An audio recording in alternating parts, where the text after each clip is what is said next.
Hey, Heart and Soul 2021. We live right now. Tell a friend to tell a friend. One time to my homegirl Camille. I see you, ma. Let's go.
Hey, what's up, everybody? It's your girl, Cam. Welcome to Heart and Soul 2021. Shout out to DJ Spade. Y'all give it up to DJ Spade there in the comments. He did his thing. Thank you so much to my sponsors, everyone that is here. Y'all, I'm excited and nervous all at the same time. We are about to have an amazing conversation with these gorgeous brothers. Ladies, take it in. All this melanin, let me do it. So, thank you, everyone, just for joining me tonight. First of all, I cannot do this without you. I really appreciate everyone. I definitely want to shout out my sponsors, Michael Wiley Photography, TMCBA, the Mark Coley Business Academy, Jim Door Nature and Quick Copy Prints, Gracie Ray Beauty, the Laconia's Experience, Candy's Cocoa Bombs, Chemistry Room Partners,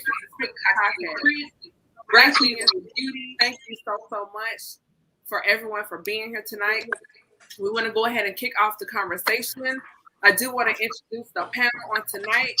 So, fellas, if you're not speaking, please mute your mic. That way, everyone doesn't have the feedback, and we can do it one at a time. I'm going to start with Dr. Wayne Woodson. Wayne, go ahead and introduce yourself. Hey everybody, I am Arwayne Woodson. I run a consulting firm that deals with Black nonprofits and higher ed institutions, and I have a foundation, and then I have my media company which does production and events. Glad to be here. Thank you for the invite. Of course. Then we have next up Mark Coley of the Mark Coley Business Academy. Hey, what's going on? It's Mark Coley here. I'm the founder of the Mark Coley Business Academy. We teach entrepreneurs personal development, spiritual development, and business development. It's an honor to be here the second time with Heart and Soul. Thank you. And it's an honor to have you back, my brother. JT, what's up, bro? How you doing? What up? I'm doing phenomenal. How are you? Good. How are you? It's great to see you. Good to see you as well. DJ Spade wanted me to play spades, man. That was wonderful, man. That was good. So yes, I am JT. I am the lead creative of Just Draw Creatives, which is a creative branding agency where we specialize in providing brand strategy and design to startups and small businesses. And I'm also the lead creative for the Church Collection, which is a creative agency that helps out churches be more creative, conscious, and connected to a world that we say that needs Jesus. Huh? Come on. So I'm glad to be here tonight. Thank you, Camille. Somebody just had to be churchy already. What's up? The gentleman is here. Derek D. Ross, what's going on? What's up, family? I am so excited to be back, Camille. I love how you have amplified and elevated this event. So definitely excited to see the growth. My name is Derek D. Ross. I am a brand strategist, publicist, and your thought partner. I am a senior account supervisor with an agency here in Raleigh called Walk West, but I also do my own consulting, branding, and creative strategy for HBCU brands. That's my niche. That's my specialty. And I love what I do in amplifying those voices, those stories in order to create impact and engagement. Yes. And then we have this guy. He's so articulate, so smart. We call him the party guy. Antoine, introduce yourself. First off, thank you for having me, Camille. This is my first year, so I'm excited to be here. My name is Antoine. I'm a licensed psychotherapist. I also own and operate 2 Subway restaurants, and I am the founder of the Aiken Foundation, which is a 501c3 nonprofit foundation. Love it. And then he is the man behind the lens. We have Michael Wiley in the building. Hello, everyone. Thank you, Camille, for inviting me to Heart and Soul this year. It's a privilege to be here. I'm Michael Wiley. I am a portrait photographer here in Atlanta, and I'm also a corporate trainer for different restaurant brands, Krispy Kreme, now HOA Brands, which is Hooter and Hoots Wings. So that's me. Thank you. And this man can beat your face with his fingers. The one and only Rico, I call him Rico. Ricondias is here. Good evening, everybody. Camille, thank you so much for having me. Guys, hello, everybody. My name is Ricondias O'Brien, and I am a hairstylist and makeup artist, but I'm also a trauma coach. And I am a consultant as well. So we have a lot to talk about. Awesome. And the man with the plan, my brother all the way representing the West Coast, California. Brandon Harris is here. Brandon, introduce yourself. Yes, ma'am. Hey, everybody. Brandon Harris here. I'm a dual director of sales for Sonesta Hotels down here in Silicon Valley in the South Bay area. So corporate man, also an author. Just do everything I can to use my gifts to make room for me so I can scatter seeds wherever I go. So that's pretty much it for me. Appreciate you for having me. Thank you. And it's an honor to have all you guys here. The reason why I wanted to have this conversation, I feel like Black men do not have enough safe spaces to communicate their side of you, their perspective when it comes to life. I think it's very important that we have healthy spaces for our brothers as well. A lot of Black women, we have everything. We have each other, kitchens, we have beauty shops, salons, everywhere you go. But where do Black men have to talk? So I open up this platform to our brothers from various industries so we can have some real conversation and give them a space to have a voice to speak. So with that being said, I do want to kick off some conversation. One of the things I want to talk about here, navigating beyond the stereotype. We see so many stereotypes on social media and then through movies and music. So anyone can grab this. What do you feel like Black men should do? First of all, what do you feel like is the stereotype? And then 2, how should Black men be able to combat that? And anyone can take that question. I'll start first. At an early age, like right out of college, I was very conscious of how my presence defined people who may have never, been in contact with a Black man before. When I first started my career, I worked at an agency and I was the only Black male. And for me, I was very conscious at an early age of how I show up here will be some people's first experience with a Black man. So how am I carrying myself? How am I showing up? Because their impressions of another Black man may come from how I show up and what they learn from me. And so just for me, is in every room that I go into, I'm just myself, but I also do things in excellence. I show up in excellence. I treat people with respect, and a lot of these things are core values for me, but I'm very conscious of the weight that I carry when it comes to representing Black men in any room that I walk into, right? And so for me, that's how I do it. Like I make sure that when I show up, I'm showing up as me. I'm showing up 100%, but I'm also very conscious of the impact that I leave when I leave a room, right? And for me, that's some of the things that I do. I really like that. That's a really good point. Does anyone else want to jump into that? Absolutely, Camille. I want to give a different side to that because as I've gotten older, I've learned how to bring all of me into the room instead of leaving the parts out that I felt were undesirable. I felt that were uncomfortable for other people. I am learning now to bring all of me into the room and let the people adjust simply because I am simply who I am. Like Brandon said, generally, when I come into a room, people say, well, you have such a presence. But the thing about that presence is that took work. As a child, I used to walk with my head held down, and my mother used to pop me in the back of the head and say, hold your head up.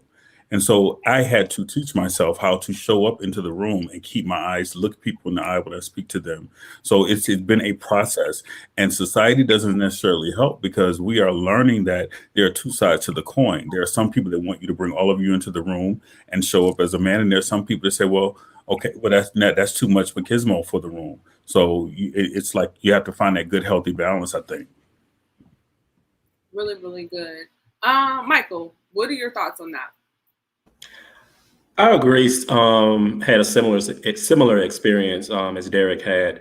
I worked for a company, Ingles Supermarkets, which is a small regional grocery chain, and I was the only Black manager that was there. So I knew that I wasn't just representing me; I was representing all Black men that were trying to be managers with Ingles, which was extremely difficult to do back in the early 2000s. In the metro areas, they have a lot of Black managers. But if you go into areas where Ingles stores are very profitable, you only see white managers. So I agree with Derek, just, showing up with excellence. It is hard because sometimes you go in and you almost can't make a mistake because it'll be used against you. So I agree with Derek on that. That's really good. Thank you for sharing that. I think one of the things I think Rakani has brought out was the point how a lot of times with brothers, there's a presence. And Antoine and I've had this conversation before when it talks about how Black men present themselves is taken as aggressive when that's not the case. So Antoine, can you kind of unpack that point for us a little bit more? We had that conversation on a previous episode of the Speaker Podcast, talking about how when Black men present themselves and show up, but it's perceived as aggressive.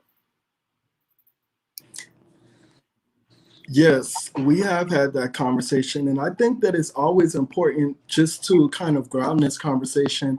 I think that it's important to even think historically what Black men have encountered and what society has put upon us in this country. I think you can't have this conversation without talking about things like slavery and what we endured during slavery and how those themes were then passed on not that many generations ago. So when you think about that, you think about the fact that when we show up in society, there's certain societal norms that are put upon us that we've had no input in. We didn't choose them. We didn't say this is how we should act. Somebody put these norms upon us, and these norms were not put in place by other Black men. So I think that that's a constant dichotomy that we're having to encounter, where we have this expectation of what we're supposed to be like. And some of that can be informed by the Black church. Some of that can be informed by our Black mothers and some of the Black females around us. And then some of it can just be informed by society in general, where we can't feel, we can't have emotions, we can't show weakness. But who defines weakness? It's oftentimes not us. So I think that it's important that you have things that are socially constructed, but then you have an individually applied perspective. And I'm going to always introduce my individually applied perspective when I walk into a room. And similar to what I think two other people have said, I've become less apologetic when I come into the room. I don't feel like I have to come into a room and feel like I'm representing the entire Black male race, because that's impossible to do. We all have different experiences. I'm going to carry myself well, but I'm going to be unapologetic about how I present myself. And if the people in the room are offended by that, I'm not going to apologize for that. That's really good. So with that being said, I want to bounce off Brandon, touching on something Antoine said. So how do you, be in corporate America, how do you navigate beyond the stereotype, Brandon? Yeah, great question. So as she said, I do work in the corporate world as a dual director of sales for a hotel company. The first thing I have to address is, and it's probably going to be coming from a different perspective, is in the Black community, I'm not actually Black, I'm white. Like as one of my poems I wrote, look at me, tell me what you see. Even my own brothers called me a half-breed. Like around them, I'm not even Black enough to be Black. But then in the white corporate America, I'm not white enough to be white. So I find myself, as he said, this duality or this dichotomy to where it's really finding out I have to decide who I'm going to be. Like one of the things I've always struggled with is how do I do my hair? Like I have a natural widow's peak. So do I get the fresh line up and then I have this little hair right here growing down? And so then I have to go to the other side because I am also white, that I have to speak with, my white counterparts and ask them, how do I carry myself if I was white? And it's a constant blending and merging these things together. So I recognize that I am viewed in corporate America as a Black male, but the struggle that I have to also fight that's not really giving me the grounded support that I would hope to have is that I'm not Black enough to be Black in my own family. So I have found myself deciding for myself what I'm going to be. And if I am opening up the doors for those that would come after me, can I allow them, as they just said, to be unapologetic by the way that I carry myself? Can I give them the confidence that even though I had to formulate who I am, that's a struggle that we all go through, is just from a different perspective. So it's been a fight. It has been a battle. But I think that because of the battle, my sword is getting more sharp and I'm able to better carry myself day in and day out with confidence. So, yeah. Wow, that's deep. And I think that's something that is not discussed too, as far as biracial, multiracial individuals, that complex, whether, not Black enough, not white enough, and how do you just define your own person? So that's definitely another conversation I do want to open up and bring you back for, because I believe that's very important too. Dr. Woodson, what do you feel about what we're talking about as far as navigating beyond the stereotype? Well, so my work, a lot of it is in education. And so I see the impact that society has on our young people starting in elementary school and moving through. And so I know that a lot of what is deemed characteristic of Black males is ingrained in them in middle school. Just like Brandon, I had similar issues. I came from a prominent Black family, so I went to some of the best schools. It wasn't until high school that I even went to a predominantly Black school. And when I got there, I had to battle that, why you talk white, why do you act white? I did not have a point of reference for what they deemed appropriate. It wasn't until I went to Morehouse for undergrad that I even saw Black males beyond my family that were really successful. So growing up in Detroit, that's not what we saw. And so I think that, some of what has been deemed characteristic or stereotypical has nothing to do with us. Like those traits and characteristics are really put on us by other people. And so when I started working at the college level, my biggest challenge was that we would have to spend the first 2 years unindoctrinating our Black males to the fact that they could be successful. And so I think that we really need to consider even the damage that our own culture has on our Black males. I was told, well, you're in Detroit, you'll either end up in jail or dead before you're 21. And so the whole time I was growing up, that was what was in my head, not let's be successful, not let's start our own company, not let's be a vice president of a college. So I think that even in our own culture, we need to have some real discussions about how we are impacting our young males, even at that middle school, in that like 7, 8, 9, 10, 11, 12 range. That's really good. I think there's so many things here that we're going to unpack tonight. First of all, thank you, gentlemen, for joining me. And I appreciate your transparency and your honesty. during this conversation. For those, if you're just tuning in, please like, share, and comment. Let someone know we're here. We're having a roundtable discussion with Black men that are the next generation of leaders, creators, and innovators in the industry. We're discussing topics that are impacting our culture and our community. So please drop a heart, comment in the comments below, share this, let someone know that we're here and we're having this discussion. With that being said, gentlemen, what is one thing you wish that people knew about Black men in terms of what you need emotionally? I'll take that one if possible. Okay, go ahead. I would say validation is often missed with Black men. I feel as if, kind of based on the conversation that we just had prior to that, it's almost like a thing within our community that if you validate a Black man, I'm not talking about a kid, because we do that with kids, but as you begin to mature, you'll find that a lot of that validation starts to just kind of dwindle away, and you're not told as much that you're handsome, you're not told as much that you're loved. The hugs stop after you are, after a certain age. The affection stops. The validation, son, I'm proud of you. All of that kind of stuff. Nephew, I'm really proud of you. And what you start to find in the Black community with our men is that we say things with negative undertone. Oh, you think you somebody now? Oh, you think you all that now? Oh, you got a little job. You think it, and so it's always this twisted compliment that is often has a subliminal message underneath it that you feel and you sense. And it's almost like a thing where you don't even want to succeed too bad or too much, because you never want to be separated from the tribe. Even if that tribe is toxic, even if that tribe is not giving you what you need emotionally, you still want to stick around. So sometimes as Black men, we minimize our efforts to be great because we don't want to be too great. If we're too great, now we'll get separated from the herd, because at the end of the day, we all got to remember that we are tribal beings. So we thrive in tribes. And if you know anything about the psychology of that, is that we do anything to fit in. We do anything not to get separated from the herd, because in herd, we find safety, even if the damage that we endure most of the time comes from the herd. So I would say what Black men often don't say they need is validation. To say, I see you, you're doing a good job, without there being a negative, condescending undertone to it. You're just doing a good job. Not you think you all that. No, you're doing a good job, son. Friend, you're doing an amazing job. Friend, I'm proud of you. Friend, you make me smile. I'll say that. That's really, really good. And the fact that you said that, I hope those listening take note of that. It's very important.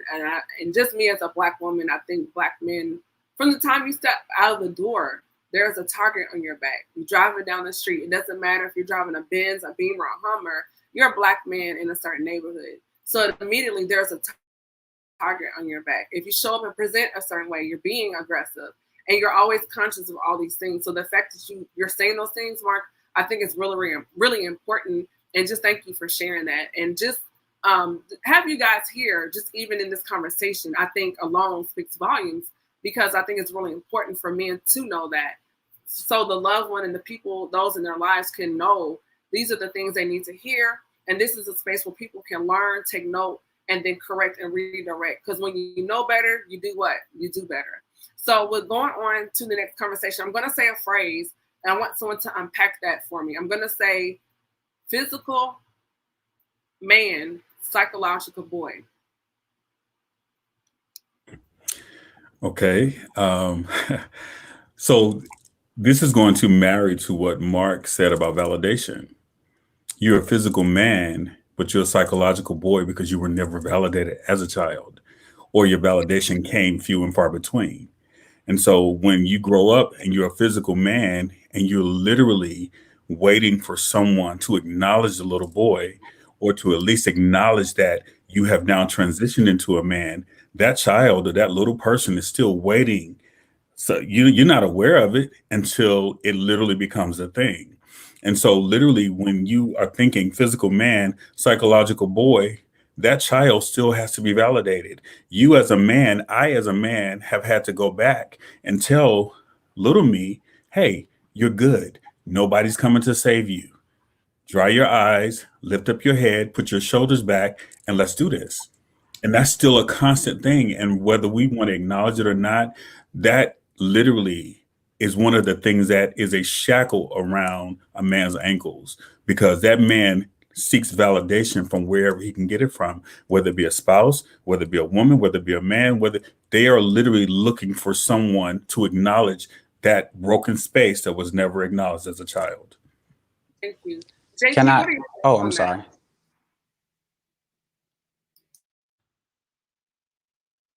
JT?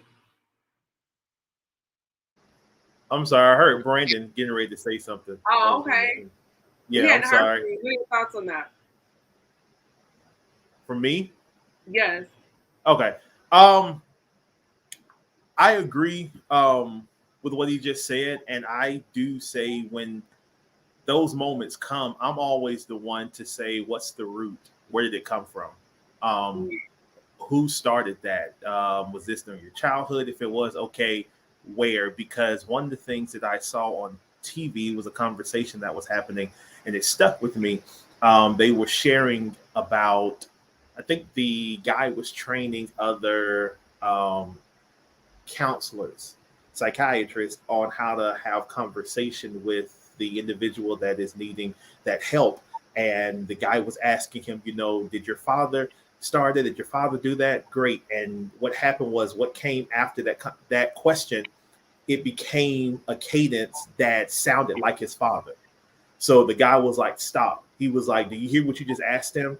You have to be careful not to jump back into that rhythm of what he is trying to get removed out, or not removed, but healed in his mind. You can't trigger those patterns. So I think it's something for us to, when we're seeing, or we're in that moment where we see a physical man but a psychological boy, where did it start? Who are the connectors? What are the triggers? And let's try not to trigger that. Let's try to do the opposite, because I think when people start experiencing the other side that they never thought they could get, that's when hope is then built, that, okay, I can change. Okay, I can be better. I can, grow up. I can put away childish things and become a full, what we call man. So that's my take on it. Just being able to know what started it, where did it come from, and learn from that moment on how we can be the total opposite and provide support in that situation. I love that. Brandon, I think you were going to hop in and say something. Yeah, I do. I definitely agree that validation plays a pivotal role. But also, when I view it from this standpoint, when it says in the Bible, when he did something, there was nobody else around there to congratulate him. It says that he did something, and then he told himself, and it was good.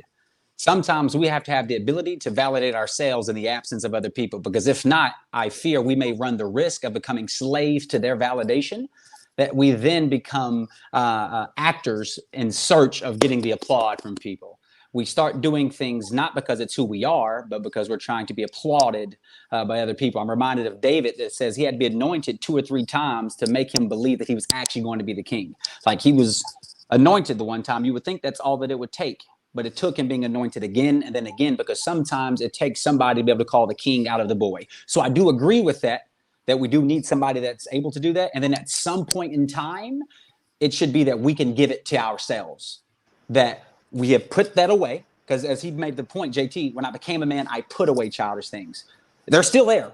It's still there. It's an active choice to put those things away. And I think that at some point in time, I hope that we transcend into that point as becoming men, that I no longer require the validation of others, that I can tell myself, and it was good.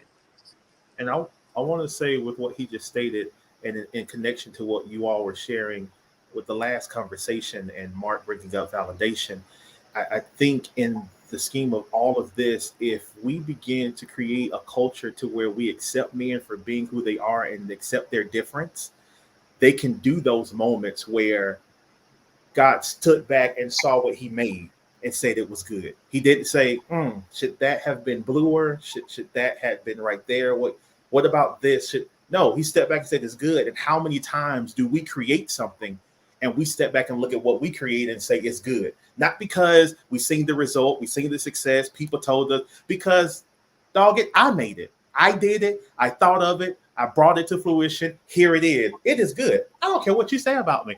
I know it's good for me. It may not give the results that some may think, but I'm okay with that. And I think if we build that culture to where we are validating and accepting men for being different, for thinking their way, for saying, okay, instead of saying, I think I would have did it that way, saying, that's dope. I like that. That's a way I didn't think about. Let's try that. Let's do that. I think we'll begin to build a culture to where it's common to accept the difference. Because I think a lot of this is connected with us not owning our difference and being okay that I am different, that I am a different color. Yeah, I may have the same name, but I'm okay with that. And I may talk differently. I may look different. My hair may be better because I think I got the best hair on here. Right. So I'm not shaded with anybody, you know, but in the scheme of all of it, I think with what we've been saying and with what Brandon just stated, just creating that culture to where I'm okay with you being different from me and I'm okay with you doing it so that in the scheme of even now, while I'm doing work, one of the hardest things that I've been working on in 2021 is doing it when I get it first. Don't pick up the phone and call anybody. Don't research anything. Don't try to see if it's already been done. Baby, let me just do it because it came to me. Do I have enough energy in myself to trust the ideas that are coming to me, put it together, and then go research it? Why? Because I want to find out, is anyone doing it, or can I find confirmation instead of allowing myself to jump and find it and then minimize what I've done because that looks complete. So let me start doing that. So, yeah. I just want to add one thing completely. When I hear that statement, I think about it differently. And I think about just mental health just in general. And the fact that when we are young, we are really taught that emotions are not healthy, that men don't show their emotions, that is not what men do. And so what we really do when our Black males become men, we create like this pressure cooker where we don't, many of us know how to manage our emotions, how to express ourselves effectively. We are discouraged from ever seeing counselors. And so I think that some of what we see with this physically a man, mentally a boy, is an inability to just manage the realities of adulthood. I have a lot of young males I mentor across the country.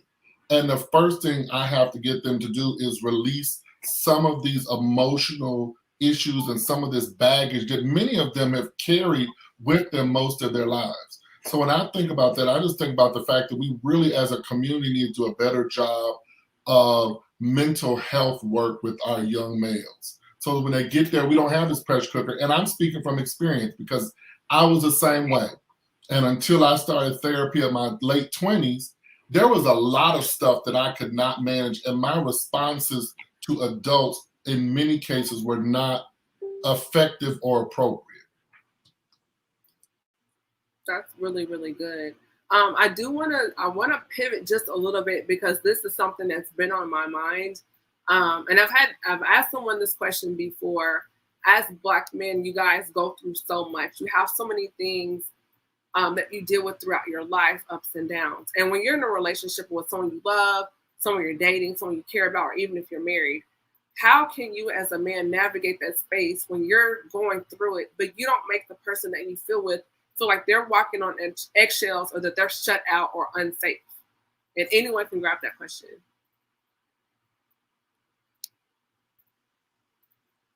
Can you repeat the question? When you're in a relationship with someone and you're going through the ups and downs of life, how do you navigate what you're going through, but you don't make your partner feel emotionally unsafe?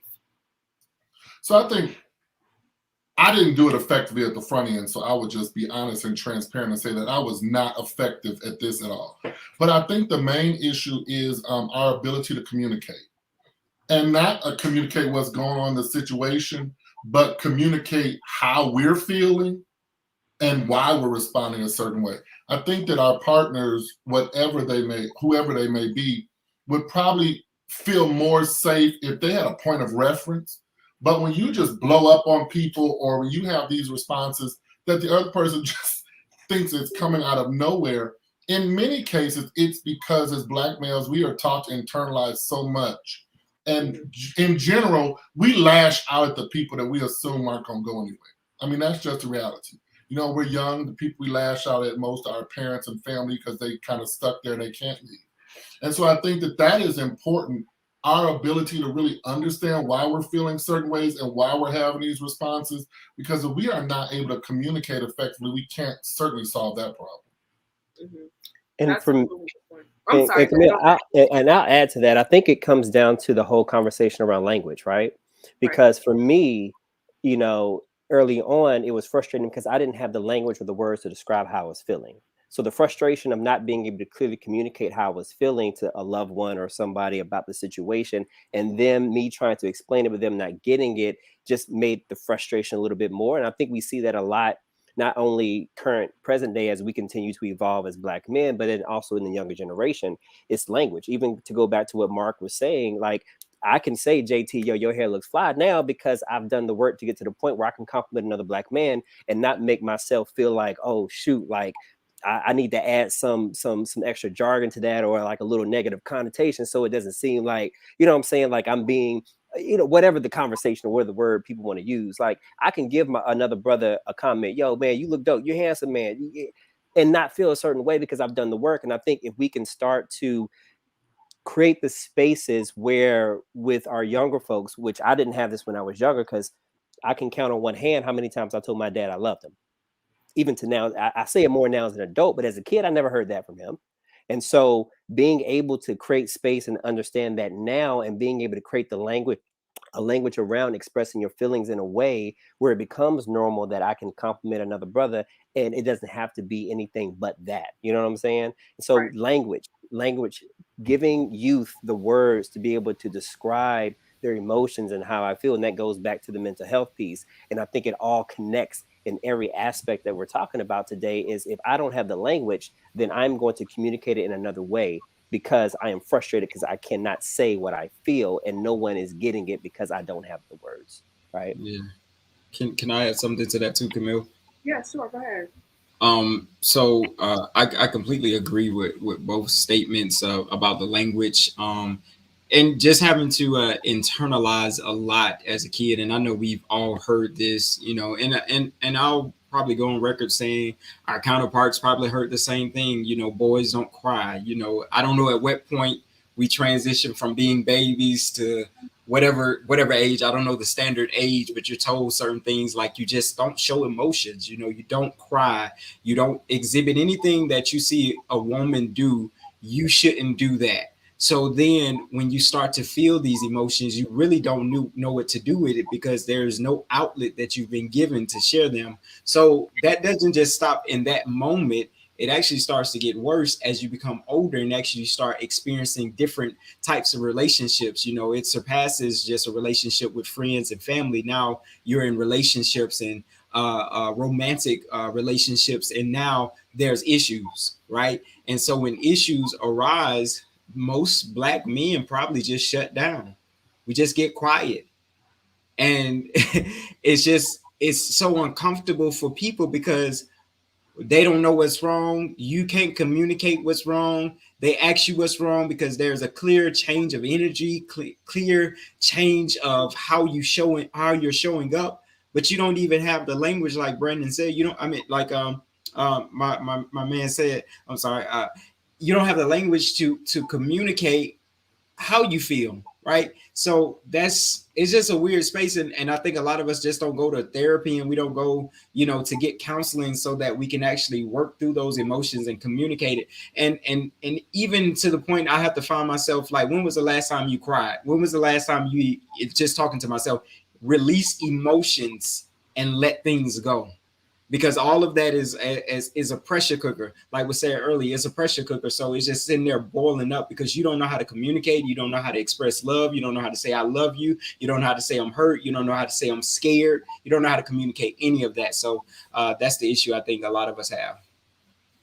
That's powerful. And then as you were talking, Mark, something came to my mind as far as not having that space, and something I think Wayne may have touched on, the shutting down. And I think too, a lot of men, particularly Black men, have experienced when they do find a space where they believe they are safe and feel safe, and they open up and become vulnerable, and they do it, and then later it's weaponized or used against them. And then it's like, well, see, that's why I don't talk to anybody.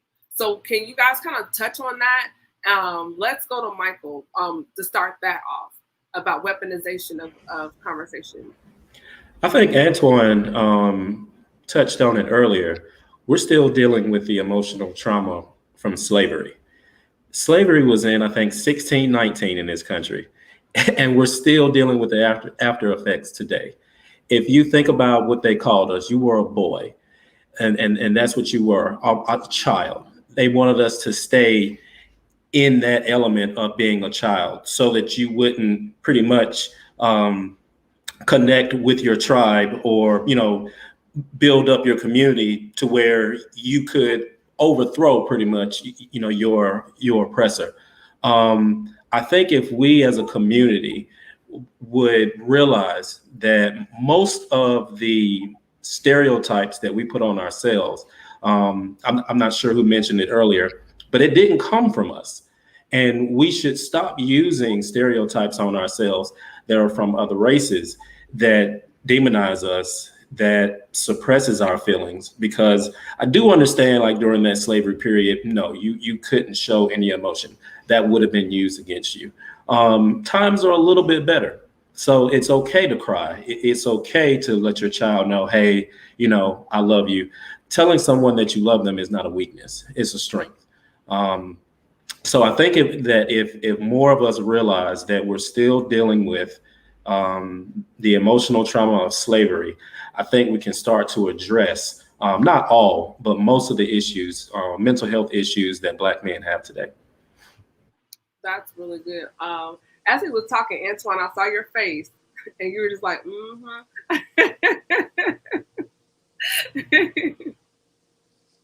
Well, can I touch on that, Ms. Camille, yes, from please, Antoine? please. I mean, from Mr. Michael. Yes. So I do agree with both Antoine and Michael in the slavery aspect of things.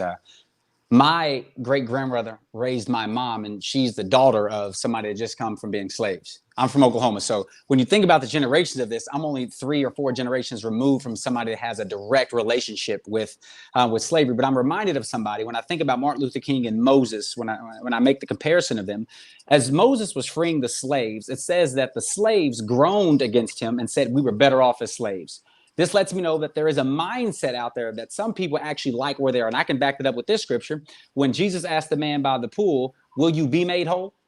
Now, I do understand that we are, in fact, dealing with some of those traumas and childhood issues. But the question I ask people is, when will we be made whole? I agree. We need to have these conversations with people. And I think that we can have them, but we can have them amongst ourselves. Sometimes I'm learning that if somebody doesn't want to talk to you, it's fine. Let them be them. There's a scripture that says, pick yourselves up and shake the dust off as a testimony to them. Some people don't want to hear what you're going through. They have no time for it. They're not trying to listen to anything you're talking about. So you're just going to make yourself mad. And I know that people get mad because if you remember the two, they were called the Barnacres brothers, the sons of thunder. Whenever somebody turned them down, they said, Jesus, you want us to cast down fire from heaven on them? Some of these dudes was about it, that if somebody didn't want to listen to what they went through, they said, can we cast down fire from heaven on them? You just don't want. What I'm learning in my life to recognize, this may not apply for everybody, is that at some point in our time, we have to acknowledge what it is. Yes, we were slaves, but there's some parts of that culture that we hold on to because we feel it's safer for us. It's best for us, as somebody else said earlier. So I asked then, when people say that I'm African-American, I don't care for the term at all because I don't feel African because I have no ties to my culture, my heritage, my name. I don't have any of that. And I don't feel American because I don't get a chance to fully enjoy the rights and liberties that this country claims to offer us. So it seems as we have to decide who we're going to be. We have to decide what our culture is going to be and start from here. As Joshua said, I don't give a damn what y'all do anymore. Me and my house going to serve the Lord. There has to come a point in time where we recognize where we come from, and then we have to trust God that He's going to get us through where we need to be. And we have to make a stand and say, I'm not going to go and conform to the comings and goings of the world. I'm going to be ye transformed by the renewing of my mind and decide who I'm going to be. I just wanted to make sure that I said that to the slavery piece. I fully agree with what Brandon's saying. I think the challenge is we're not honest in our community. We shield a lot of stuff. We pretend like everything's okay. And I think that exactly some of what he's saying is critical. First of all, we were not slaves. We were enslaved kings and queens from another country. And that's a big distinction when you're trying to shift people's mindsets. Because we need to realize that, even what Brandon said, before that, we already had an identity. And somewhere in our culture, there's been this disconnect that our people just started in the 1600s, and that's completely inaccurate. My great-grand Uncle Carnegie Woodson said that we can't advance if we keep relying on the people who are enslaving us to do stuff for us. And that's a critical component. We're not going to be able to do this work effectively if we don't take some ownership of managing our own stuff. People have lots to say about Islamic people and Jewish people, but if you go in those communities, those grocery stores are owned by their people. The businesses are owned by their people. If there are needs, they build their own community centers. I will never forget when I was an undergrad, they had put this picture of Brandy up over by the Muslim supermarket. When we came back the next day, they had spray painted a whole veil on her and covered her face. Now, at the time, I was like, this is extra, but no, this is our community and these are our standards. And if you're going to be in here doing stuff, then you're going to adhere to our standards. We are not going to conform to yours. And I think that's the challenge. And sometimes our leaders get in these leadership positions and they forget where they came from. And they don't really focus on us anymore. They focus on whoever they think is going to do the most for them. And that's an ineffective way of moving forward. And we can't do the work Brandon's referencing if we don't have some honest conversations about the stuff that's going on. That's really good. Camille, I wanted to make a point really quick. Okay. Obviously I work in mental health and I've seen a lot of Black men in mental health. And I think that one of the distinctions that I always like to make when I first start working with a Black male that, let's say, has presented to me is that mental health is an organic process. That means there's some kind of chemical imbalance. There's something going on that is causing functional and occupational distress. But absent of poverty, would this mental health still be in place? Absent of trauma, would this mental health still be in place? So I think that it's important. While there's definitely people that have just organic mental health issues, and there's a whole genetic component to it and a whole biological component to it. I think that it's also important to acknowledge that there are certain systems that are put in place that cause mental health to be a higher propensity on.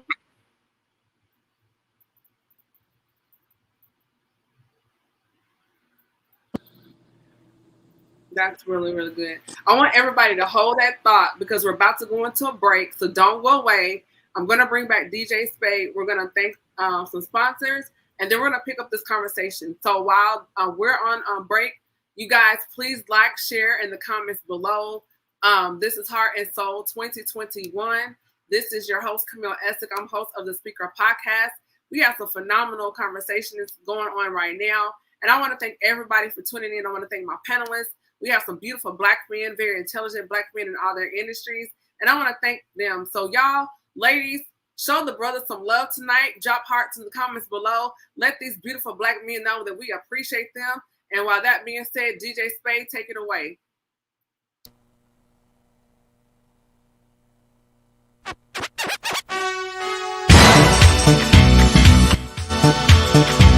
Hey, yeah, we back at it, Heart and Soul. I'd like to appreciate everybody coming out. Let's go. Oh.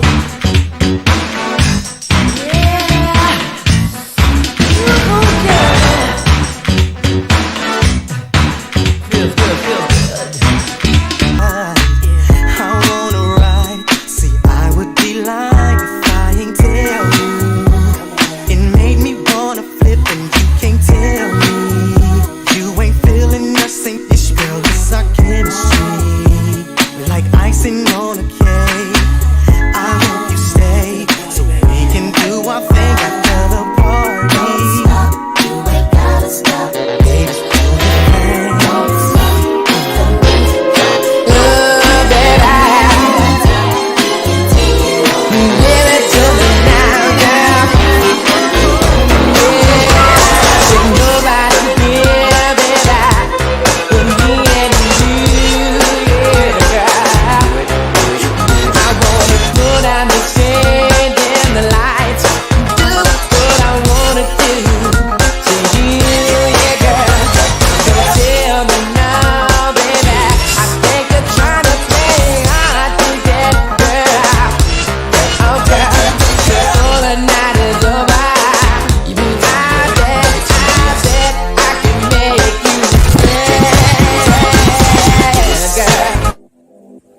Hey. I hope everyone enjoyed the break. We had an amazing intermission. Y'all give it up in the comments for DJ Spade. He did his thing, opening up DJ Spade.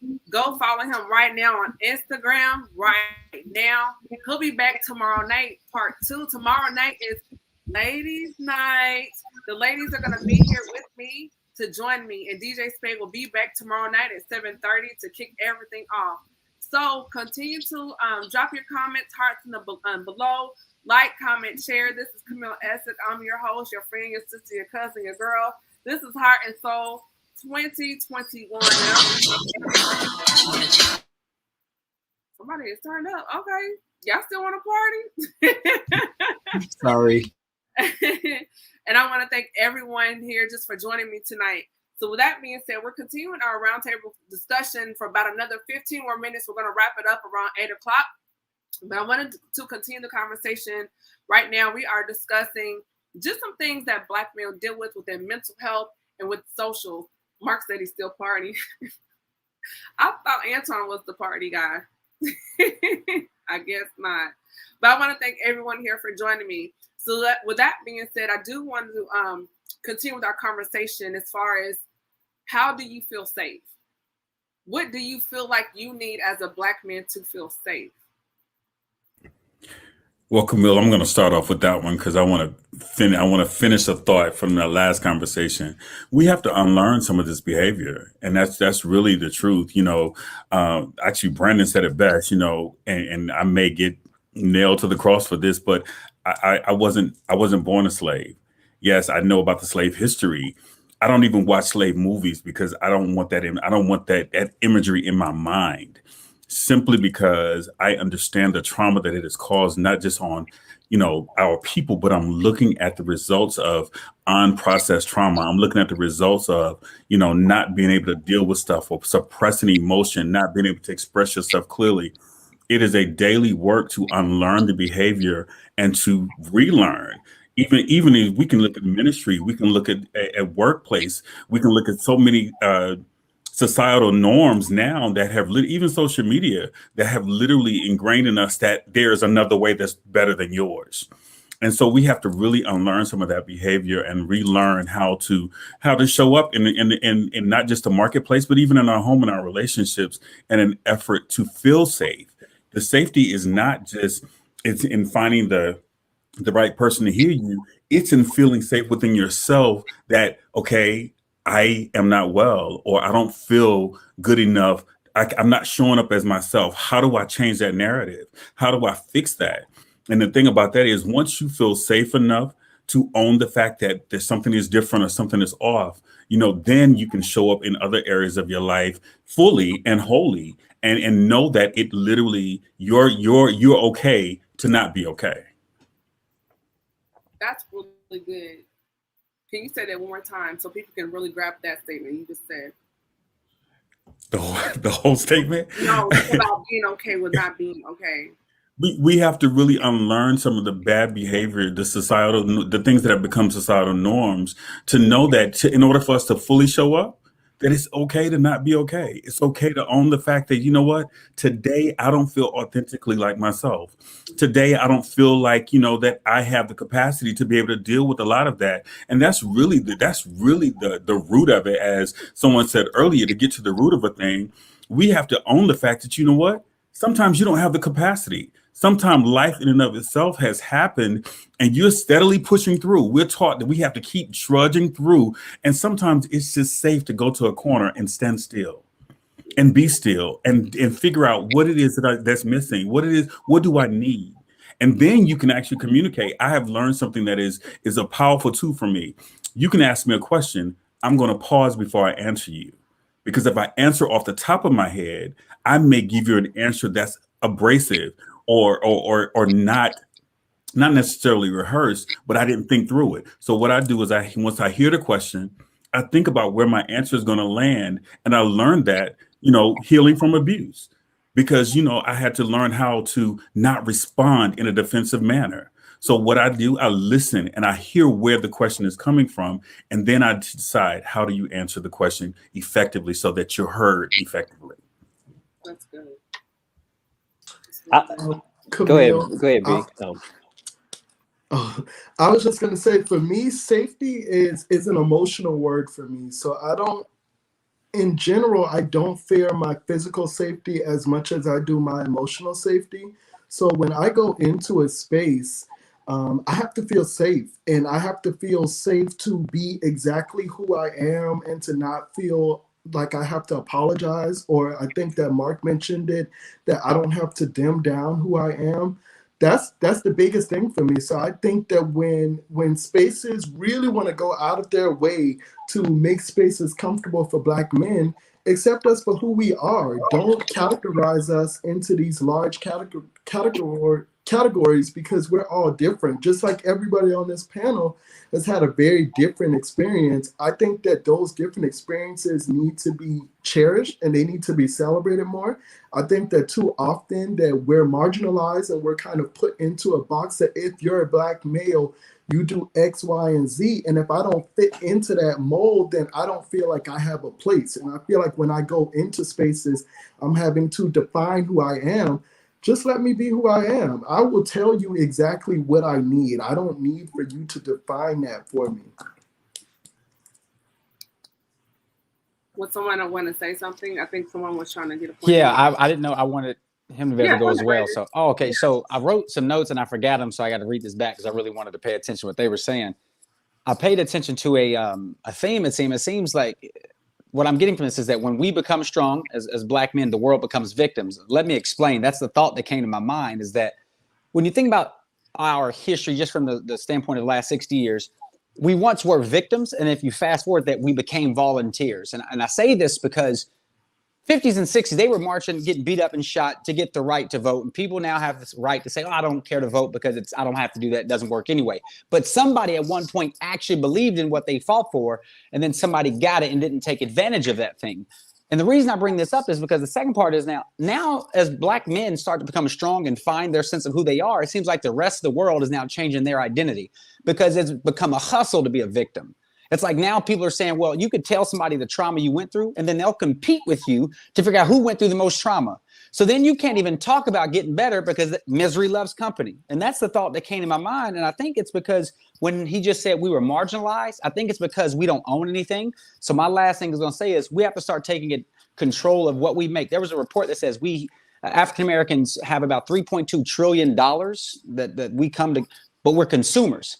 We don't own grocery stores. We don't own farms. We don't own any of that stuff. So, of course, they're going to marginalize us because we don't come to the table as partners. We come to it as somebody looking to get something. I think when we change that, our perspective of who we are, that we can produce a thing and not just consume a thing, we don't have to tell people to let us be who we are. We can just be who we are because we then don't need them to allow us to do anything. That's it.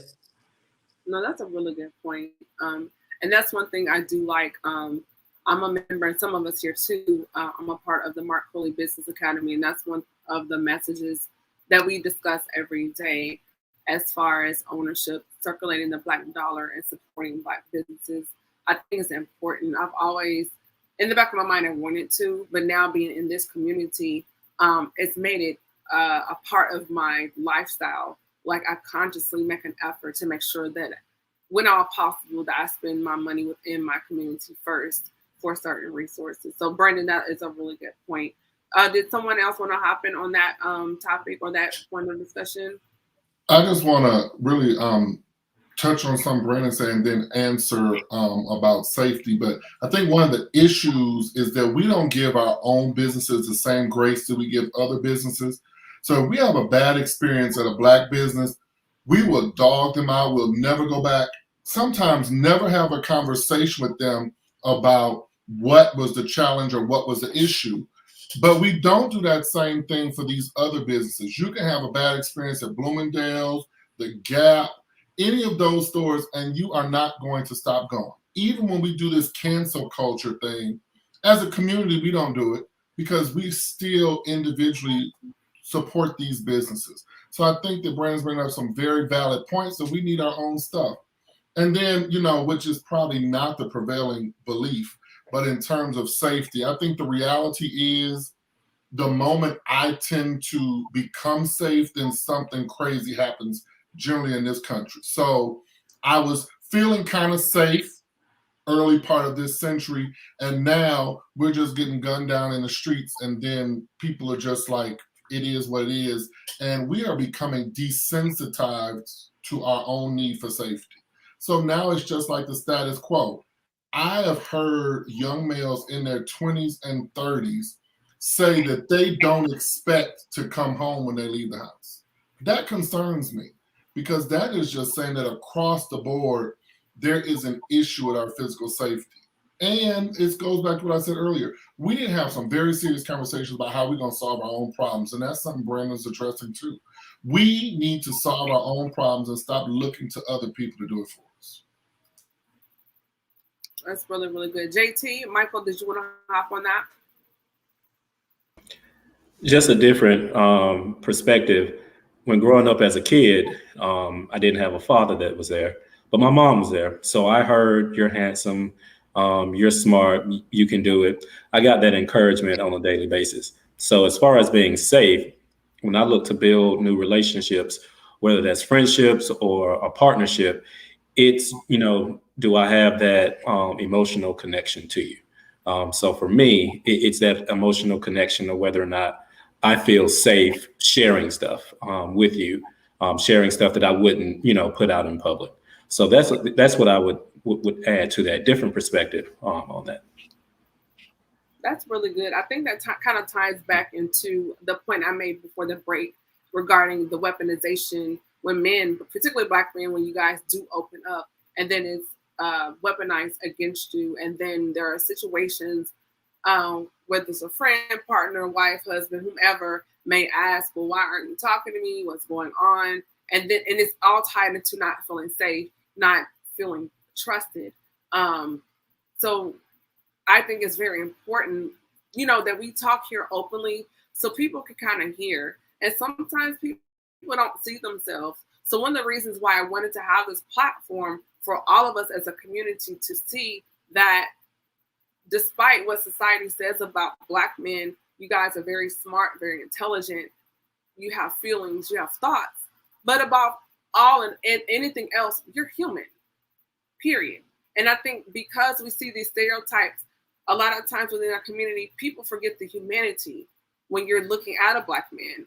And it makes me angry and it irritates me when Black men are demonized, viewed as monsters, predators, viewed as aggressive. It really burns me up because I know that's not the case.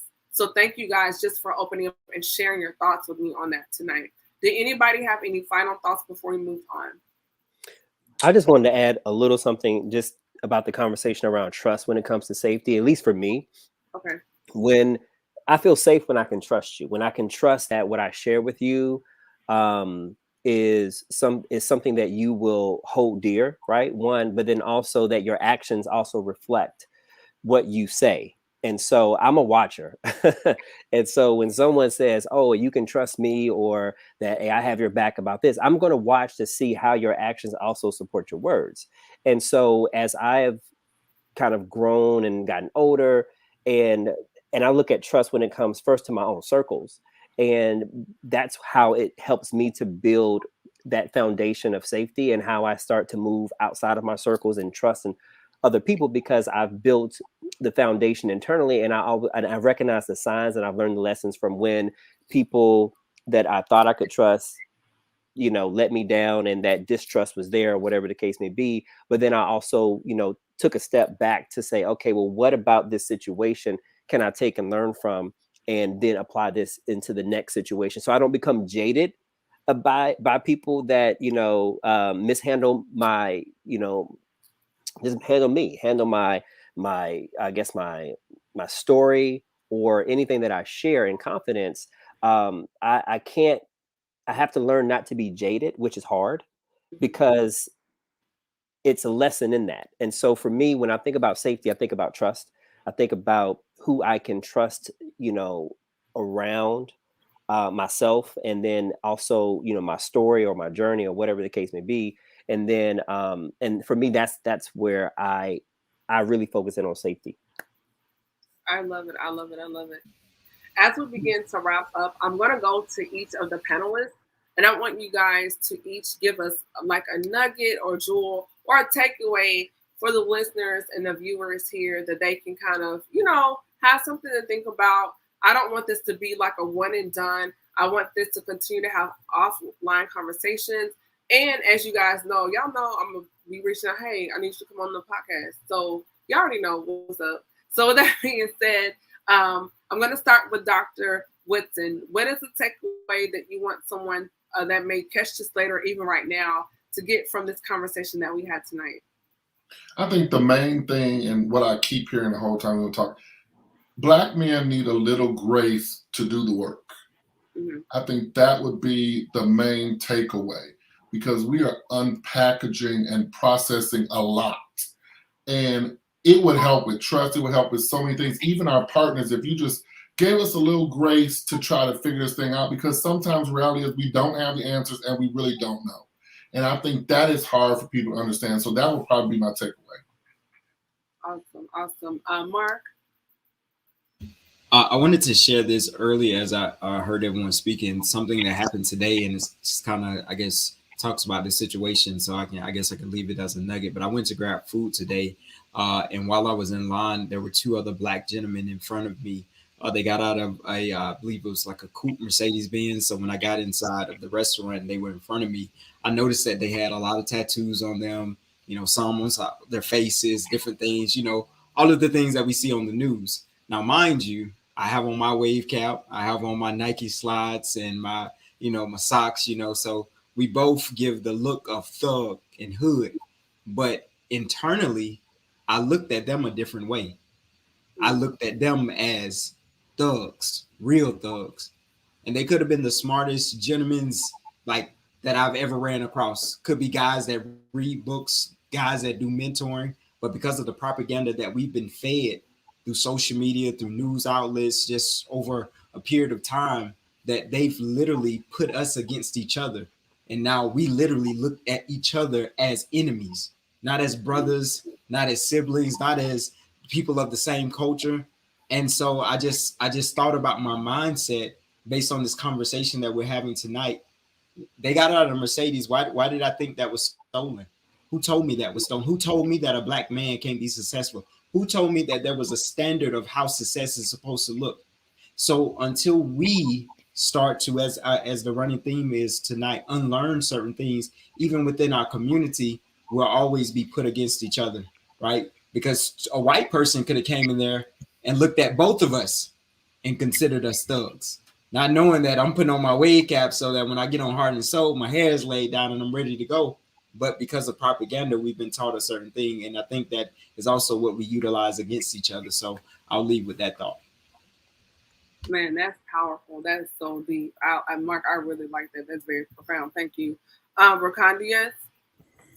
Wow. So first, guys, you guys are incredible. Like, I literally am honored to be a part of the panel. But what I would like for each person that has watched, each person that's listening, for you to create a space for the men and the little boys in your life to feel safe, create that safety beginning now. If you haven't, or if you didn't know how, ask, how can I support you? Create a space for the men in your life, the little boys in your life, to be vulnerable. I'm raising my nephews and I tell them I love them every day. One of the things that I love about them is that they come and they love me unconditionally. And when they put their arms around me, I don't make them feel ashamed that they are expressing their love. You have to create a space for a man to be vulnerable in order for him to be vulnerable.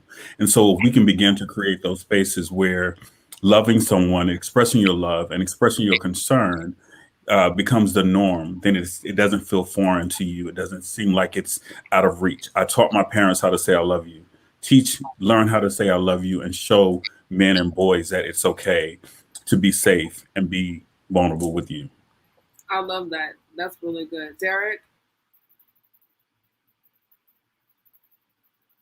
We can't hear you, Derek. You're on mute. I would say practice makes perfect, right? What I've learned is the more I share, the more I communicate when I feel uncomfortable, the more I, even when I don't have the words, I try to express and open up, the easier it gets. but it takes time. And so even in my relationships, even in my family or close friends, I do what my therapist told me was say it and let it be. And so that's like a mantra that I say it and let it be. So if whatever's going to come out of it is going to come out of it. And I can't worry about how they receive it if it's my truth. And so I have to first honor myself. And so I just want to share that with other brothers. Just honor yourself first. Share your truth. Don't sugarcoat it. Don't downplay it like it's not important, because what you have to say, how you feel, is important. And so that's what I would leave. Thank you. I love that. Michael? I would just leave, stop asking for a seat at the table. I think that's where a lot of our issues come from. If we start building our own table for our own people, that will help. Arwayne touched on it extremely well, that a lot of our problems and a lot of our mental health issues would come from us building our own, because a lot of us do pretend to be people that we're not when we're in certain environments. And when you suppress yourself long enough, that causes problems mentally. So I think if we would stop asking for a seat at the table and start building our own, we could achieve a lot of these problems. Wow, I like that. That's really deep and profound as well. JT.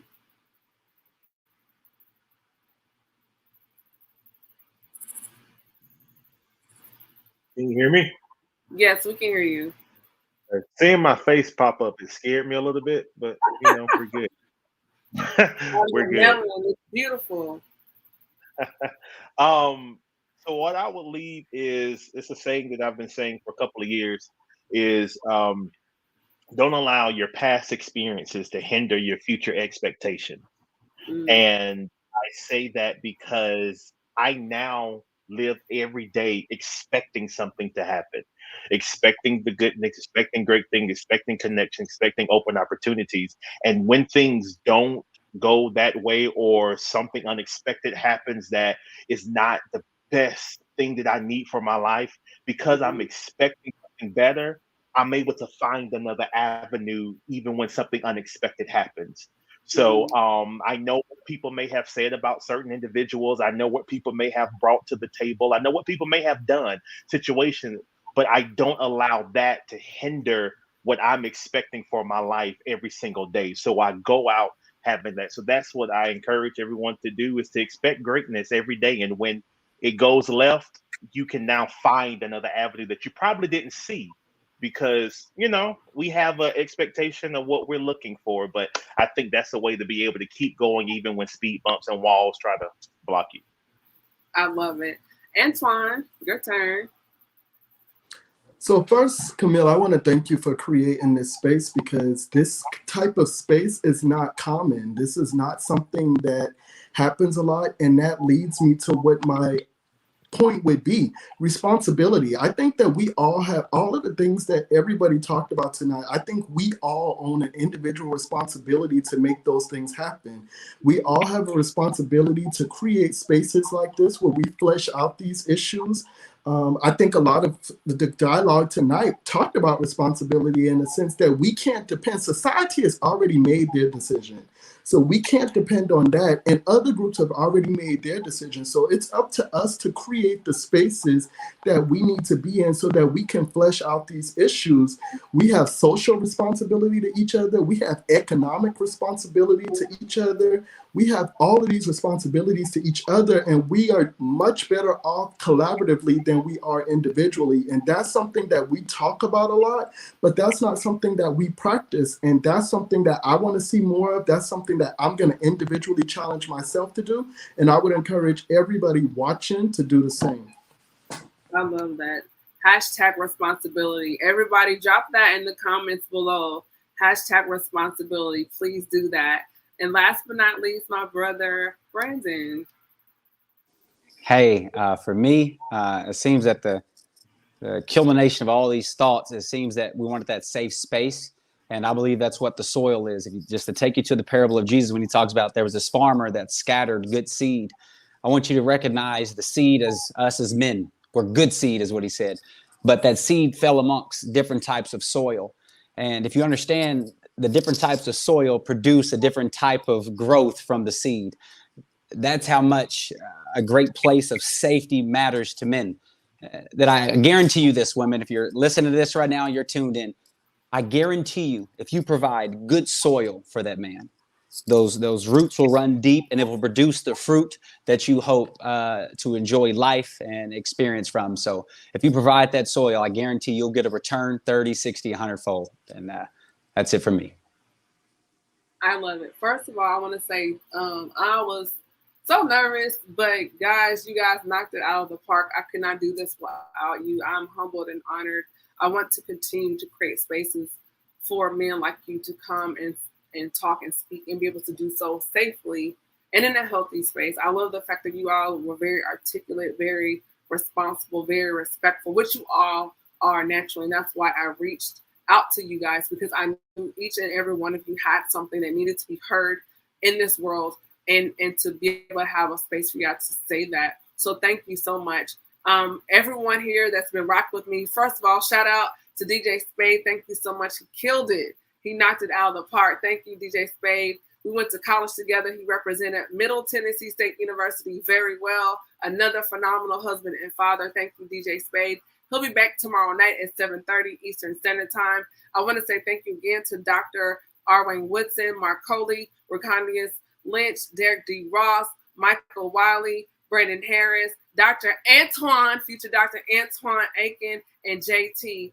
So y'all drop some hearts, some flames, some spades. Y'all show these black men some love out here. Go out there, follow them on social media. I'm your girl, your host, your sister, your friend, Camille Essick.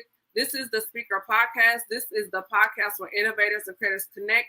Tomorrow is Ladies' Night. The ladies will be here. If you want to know who it is, who's coming on, you know what? You need to follow me. You need to hit that notification button, and you need to make it do what it do. Registration is still available, and it is free. Thank you, everybody, for joining me. Y'all be blessed, and thank you to my sponsor. Shout out again to Michael Wiley Photography, the Mark Coley Business Academy, Dream Door Nation, Gracie Ray Beauty, the Reconics Experience, Candies, Cocoa Bombs, and Chemistry Room Fragrances. With that being said, y'all, be blessed. Peace out. Good night.